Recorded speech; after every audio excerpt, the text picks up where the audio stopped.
الاتحاد الاوروبي قرر خلاص وبشكل رسمي انه يمنع بيع العربيات البنزين والديزل بدايه من سنه 2035. وده معناه ان في شركات عربيات كتير من اللي نعرفها النهارده مش هتبقى موجوده بعد كده، ومنهم مثلا شركه سيات. في اشاعات كده بتقول من فتره ان شركه سيات مصيرها مش معروف خلال الكام سنه الجايين بعد القرار الاخير ده، خاصه ان كوبرا اللي تابعه لسيات هتبيع العربيات الكهرباء، لكن سيات وضعها حاليا مش معروف بعد ما العربيات البنزين والديزل تبقى مش موجوده.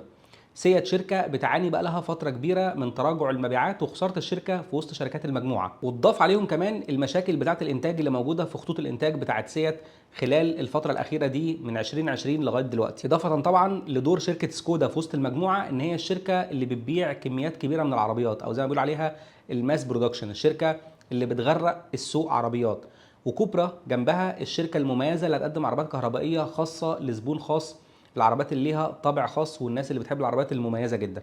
فسيات في النص ملهاش مكان تقريبا. ولكن ردا على الشائعات دي، فولكس فاجن قالت ان سيات مصيرها معروف لسنه 2028، وبعد كده فولكس فاجن جروب هيقرروا هيعملوا ايه مع الشركه دي. الشركه ممكن مثلا بعد كده تتحول لموضوع حلول النقل الذكيه زي السكوترات والعربيات الصغيره بتاعت الجولف والحاجات دي، خاصه ان سيات في الفتره الاخيره قدمت امثله للموضوع ده.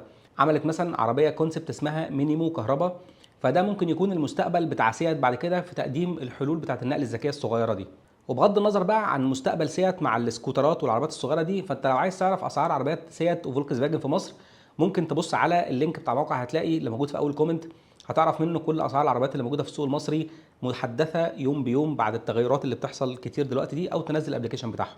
وبغض النظر عن مستقبل عربيات البنزين اللي بقى مش واضح قوي دلوقتي، في شركات ماشيه في اتجاه تاني خالص. عندك مثلا رينو وجيلي. رينو وجيلي شايفين ان هم مش محتاجين ينطوا من المركب بتاعه العربيات البنزين دي خالص. المدير المالي لرينو كان بيقول سنه 2040 هيبقى اكتر من 40% من مبيعات العربيات في العالم ده عربيات بنزين وعربيات هجينه. العربيات الكهرباء مش هيسيطر على العالم تماما زي ما بيتقال وزي ما بعض الجهات بتحاول تروج الموضوع ده يعني.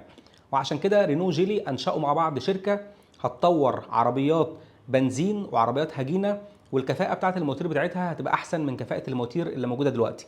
ده جنب الخطط بتاعتهم لتطوير عربيات كهرباء اللي مكمله زي ما هي، ولكنهم مش هيتخلوا عن مواتير الاحتراق الداخلي زي بقيه الشركات. والحقيقه ان انا متفق جدا مع الرؤيه بتاعه رينو جيلي دي. انا شايف ان العربيات الكهرباء هتنتشر وهتاخد مساحه اكبر بكتير من السوق، ولكنها مش هتسيطر على السوق 100%، وهيفضل برضه نسبه من العربيات البنزين وعربيات الديزل والعربيات الهجينه موجوده لسه في السوق. ايه رايكم في اللي هيحصل في المستقبل؟ هل فعلا الرؤيه دي هتبقى صح، ولا شايفين العربيات الكهرباء هتقضي على السوق بتاع العربيات اللي شغاله بمواتير احتراق داخلي تماما؟ مستني اراكم في الكومنتات.